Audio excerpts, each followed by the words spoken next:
Au sein du CHU de Nîmes, une quarantaine d'associations intervient auprès des patients et de leurs familles durant leur hospitalisation ou après le retour à domicile. Parmi elles, l'association Alice apporte un soutien psychologique, technique et financier et participe à la médiatisation du Locked-in Syndrome, une pathologie encore peu ou mal connue du grand public. Le document qui va suivre vous entraîne à la découverte de ce handicap. Rencontre avec Alice, un reportage de Guylaine Dodotto, Véronique Blandin et Benjamin Rio.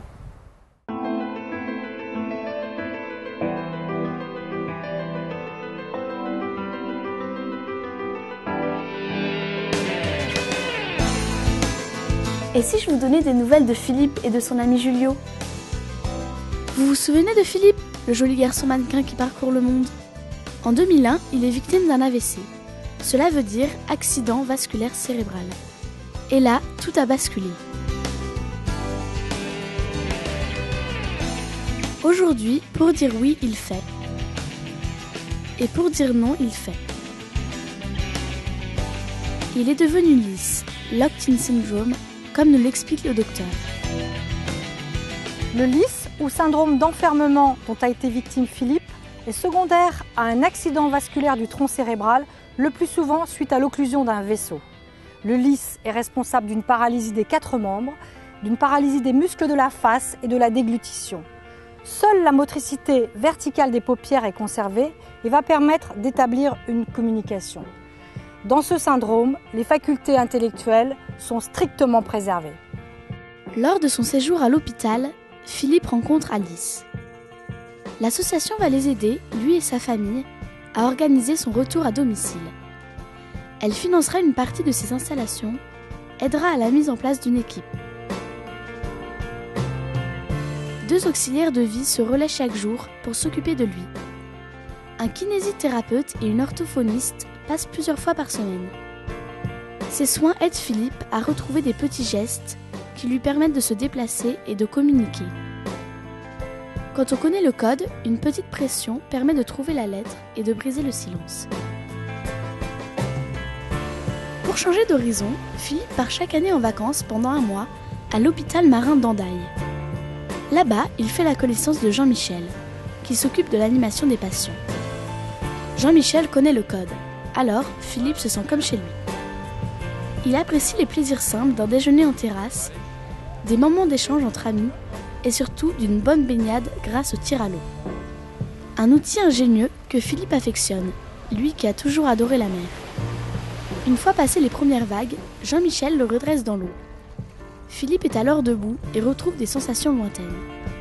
Ce bol d'air dans les Pyrénées-Atlantiques aide Philippe à se ressourcer.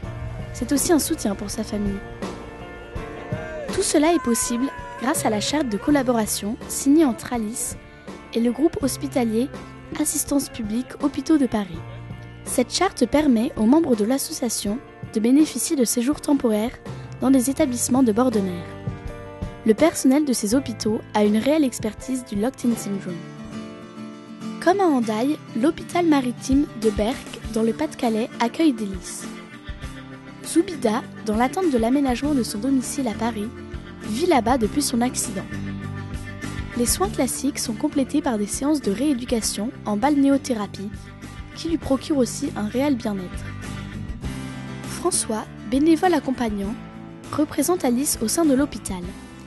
Il accueille et aide les lys dans leur vie quotidienne, comme ici en installant Zoubida devant son ordinateur adapté qui lui a permis d'écrire son livre « Le cri du silence ».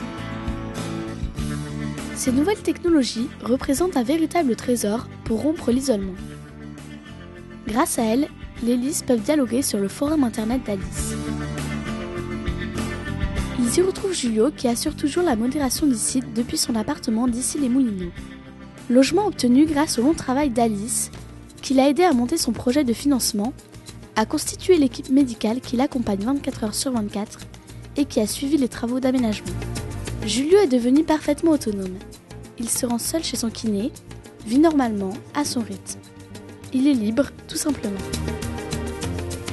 Les dons qu'elle reçoit, Alice les reverse sous forme de financement pour améliorer le confort de vie de nos amis lys. Mais ce n'est pas tout. Elle est à leur écoute, leur apporte un réel soutien psychologique et informatif, ainsi qu'un véritable réseau d'entraide. Alors, vous voyez, à sa manière, Alice fait des merveilles. Il ne tient qu'à vous qu'elle en fasse toujours plus.